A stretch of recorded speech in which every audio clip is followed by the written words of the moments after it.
Raghava Lawrence 25వ cinema 'రాక్షసుడు', 'కిలాడి' చిత్రాల తరువాత నిర్మాత కోనేరు సత్యనారాయణ మరో భారీ చిత్ర నిర్మాణానికి శ్రీకారం చుట్టారు. యాక్షన్, అడ్వెంచర్ అంశాలతో రూపుదిద్దుకునే ఈ చిత్రం రాఘవ లారెన్స్ హీరోగా నటిస్తున్నారు. ఇది ఆయనకు 25వ సినిమా కావడం గమనార్హం. పాన్ ఇండియా రేంజ్లో తెరకెక్కుతున్న ఈ సినిమా రమేష్ వర్మ దర్శకుడు. ఆయనతో కోనేరు సత్యనారాయణ తీస్తున్న మూడో చిత్రం ఇది. నవంబర్ షూటింగ్ ప్రారంభించి వచ్చే ఏడాది సమ్మర్తో విడుదల చేస్తామని నిర్మాత చెప్పారు. సినిమా గురించి పూర్తి వివరాలు త్వరలో విడుదల చేస్తామని ఆయన తెలిపారు. రాఘవ లారెన్స్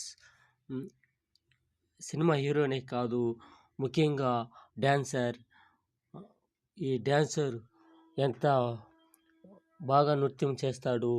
అందరికీ, అన్ని హీరోలకు మంచి గుర్తింపు. నటనతో, డ్యాన్స్